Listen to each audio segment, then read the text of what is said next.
2018 সালের পরিপত্রটা যদি আমি আপনার উদ্দেশ্যে একটু পড়ি তাহলে দেখবেন এখানে কিন্তু পরিষ্কার আছে কোটা নিয়ে আসলে কি হয়েছে, কিন্তু তারপরও কোনো পক্ষই আসলে মনে হচ্ছে যে সিস্টেমের মধ্যে থাকার চেষ্টা করেনি। 18 সালের পরিপত্রে দুটি অংশ ছিল। ক অংশে বলা হয়েছে যে সেটা হলো 10ম থেকে 13তম গ্রেড, যেটা সেখানে কোনো ধরনের কোটা থাকবে না, এবং যেটা পূর্বতন 9ম শ্রেণী সেটাতেও কোনো মানে 1ম শ্রেণী সেটাতেও কোনো কোটা থাকবে না। এবং যদি কোটার ভিত্তিতে পাওয়া না যায় তাহলে এখানে পুরোপুরি মেধার ভিত্তিতে নিয়োগ হবে। দ্বিতীয় খ অংশে বলা হয়েছে সেটা হলো 3য় এবং 4র্থ শ্রেণী, এই দুই পদে কোটা যদি না পাওয়া যায় তাহলে মেধার ভিত্তিতে নিয়োগ দেওয়া হবে। তার অর্থ হলো কি, কোটা সেইভাবে আর 2018 পরে ছিল না। এর একটা নেতিবাচক প্রভাব কিন্তু নানা জায়গায় পড়েছে। আমি ব্যক্তিগতভাবে এই সিস্টেমের সাথে কিছুটা হলেও ইনভলভ বলে আমি দেখেছি। নারী কোটা না থাকায় মেয়েরা সাংঘাতিকভাবে সিভিল সার্ভিসে নন গ্রেড গ্রেড দুটোতেই পিছিয়ে গেছে।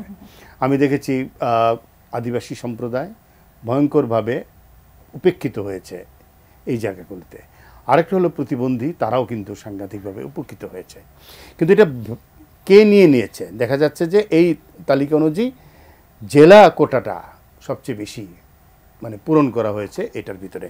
মুক্তিযোদ্ধা কোটাও কখনো 8% বা 8.5%-এর বেশি কখনো পূরণ করা হয়নি। তো এরকম একটা জায়গায় কোটা সংস্কারের কথাটা যখন এসছে, আদালত যেই পর্যন্ত সময় দিয়েছিল 7ই আগস্ট পর্যন্ত, এই সময় পর্যন্ত কোটা বিক্ষোভকারীদের আমার কাছে মনে হয় ধৈর্য ধরা উচিত ছিল। তারা যেহেতু নিজেরা পক্ষভুক্ত হয়েছেন, যখন তারা একটি মামলার ভিতরে পক্ষভুক্ত হন, এবং তখন কিন্তু আপনি দেখছেন সরকার আর তারা একপন্থী হয়ে গেল, তারা উভয় পক্ষভুক্ত, তারা উভয় এটাকে চ্যালেঞ্জ করছে। তার অর্থ হলো আমাকে আদালতের রায় পর্যন্ত অপেক্ষা করতে হবে।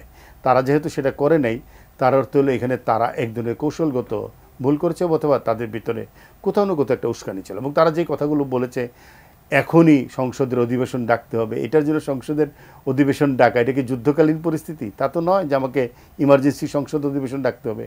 তারা রাষ্ট্রপতির সাথে দেখা করেছেন যে পরিপত্র জারি করতে হবে। রাষ্ট্রপতি তো সে এক্সিকিউটিভ পাওয়ারই নেই, ক্ষমতাই নেই যে তিনি এটা করতে পারেন। সুতরাং এখানে কোথাও না কোথাও একটা ইমম্যাচুরিটি কাজ করেছে। প্রধানমন্ত্রীর সংবাদ সম্মেলনে আমি নিজে ছিলাম, সেখানে তিনি কোথাও বলেন নাই যারা আন্দোলন করছে তারা রাজাকার, এই কথা তিনি কিন্তু বলেন নাই। একটা প্রশ্নের পরিপ্রেক্ষিতে প্রশ্নটা ছিল একই পদের জন্য যখন দুজন থাকবে, একটি মুক্তিযোদ্ধা পরিবার একটি রাজাকার পরিবার, আপনি কাকে নেবেন? প্রশ্নের উত্তরে তিনি বলেছেন আমি স্বাভাবিক কারণে এই মুক্তিযোদ্ধাকে নিব। আপনিও তাই বলবেন, মারুফ রসুল্লাহ তাই বলবেন। আমার ধারণা কোটাপন্থীরা ওই অংশটুকুকে ভুল করে নানাভাবে মানে নানা জায়গায় ছড়ানো হয়েছে। প্রশ্নটা কিন্তু ছিল সাংঘাতিক লিডিং, প্রশ্নটার উত্তরে বলেছেন, কিন্তু মাননীয় প্রধানমন্ত্রী নিজে কিন্তু কিছু বলেন, প্রশ্নের উত্তরটা দিয়েছেন। কেউ নিজেকে রাজাকার বলতে পারে, কিন্তু সেটা বললেই তার উপরে এইভাবে হামলে পড়াটা এটা মর্মান্তিক, নির্মম। এবং এই দায়িত্ব নিশ্চয়ই ছাত্রলীগকে দেওয়া হয়নি যে তারা লাঠি সোটা রামদা ইত্যাদি নিয়ে, এবং আমরা দেখলাম মেয়েদের উপরেও আক্রমণ হয়েছে। এটার জন্য আইনগত ব্যবস্থা আছে, এটার জন্য আমি শুরু থেকে বলছি আলোচনার দ্বার উন্মুক্ত রাখতে হবে।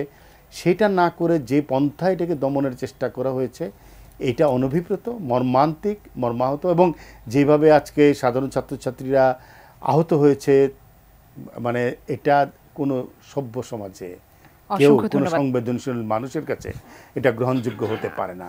এভাবে দমন করে জোর করে, আওয়ামী লীগ তো নিজে আন্দোলন করার দল, সুতরাং আওয়ামী লীগের এখানে একটা সত্যিকারের প্রশাসন আছে, পুলিশ আছে, আইনগত আইনসভা আছে, এখানে জুডিশিয়ারি একটা স্ট্রাকচার আছে। সরকারের দায়িত্বের জায়গাটুকুই আপনার কাছে আমার কাছে মনে হয় যে এটা, এবং যে ধরনের উস্কানি ছিল সেই উস্কানিটা অনভিপ্রেত।